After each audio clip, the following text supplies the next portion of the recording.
ಎಲ್ಲರಿಗೂ ನಮಸ್ಕಾರ. ನಾನು ಶಂಕರ್ ಭಟ್. ನನ್ನ ಹೊಸ ಯೂಟ್ಯೂಬ್ ಚಾನಲ್ ಹೋರಾಟದ ಅಮೃತ. ಭಾರತದ ನೆರೆಯ ದೇಶ ಬಾಂಗ್ಲಾದೇಶದಲ್ಲಿ ಉದ್ಭವವಾಗಿರುವ ಅರಾಜಕತೆ, ಆಂತರಿಕ ಕಲಹ, ಆರ್ಥಿಕ ಬಿಕ್ಕಟ್ಟಿನ ಪರಿಣಾಮ ಏಷ್ಯಾದ ಎರಡನೇ ಅತಿ ದೊಡ್ಡ ಟೊಮೊಟೊ ಮಾರುಕಟ್ಟೆಗೆ ತಟ್ಟಿದೆ. ಪರಿಣಾಮ ಕೋಲಾರದ ಟೊಮೊಟೊ ಬೆಳೆಗಾರರು ಮತ್ತು ವ್ಯಾಪಾರಸ್ಥರಿಗೆ ಆರ್ಥಿಕ ಸಂಕಷ್ಟ ಎದುರಾಗಿದೆ. ಟೊಮೊಟೊ ಬೆಲೆ ಕೂಡ ತೀವ್ರ ಕುಸಿತ ಕಂಡಿದೆ. ಕಳೆದ 1.5 ತಿಂಗಳಿನಿಂದ ಭಾರತದ ನೆರೆ ರಾಷ್ಟ್ರ ಬಾಂಗ್ಲಾದೇಶದಲ್ಲಿ ಆರ್ಥಿಕ ಬಿಕ್ಕಟ್ಟು ಎದುರಾಗಿದೆ. ಇದರ ಎಫೆಕ್ಟ್ ಏಷ್ಯಾದಲ್ಲೇ ಎರಡನೇ ಅತಿ ದೊಡ್ಡ ಟೊಮೊಟೊ ಮಾರುಕಟ್ಟೆ ಎಂಬ ಹೆಗ್ಗಳಿಕೆ ಹೊಂದಿರುವ ಕೋಲಾರದ ಎಂಪಿಎಂಸಿ ಮಾರುಕಟ್ಟೆಯಲ್ಲಿ ಟೊಮೊಟೊ ಬೆಲೆ ಕುಸಿತ ಕಂಡಿದೆ.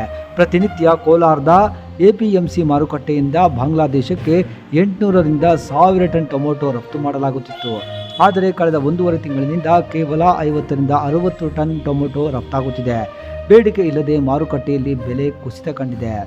ಕಳೆದ ವರ್ಷಕ್ಕೆ ಹೋಲಿಕೆ ಮಾಡಿದರೆ ಈ ಬಾರಿಯ ಆಗಸ್ಟ್ ತಿಂಗಳಲ್ಲಿ ಬಾಕ್ಸ್ ಟೊಮೊಟೊ ಬೆಲೆ 800ರಿಂದ 900 ಇತ್ತು.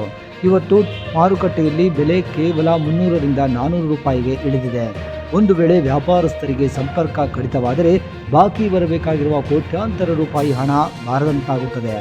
ನಾವು ನಷ್ಟ ಅನುಭವಿಸುವ ಸ್ಥಿತಿ ಎದುರಾಗುತ್ತದೆ ಅಂತ ಬಾಂಗ್ಲಾದೇಶದೊಂದಿಗೆ ವ್ಯವಹಾರ ಮಾಡುತ್ತಿರುವ ವ್ಯಾಪಾರಸ್ಥರು ಅಳಲು ತೋಡಿಕೊಂಡಿದ್ದಾರೆ.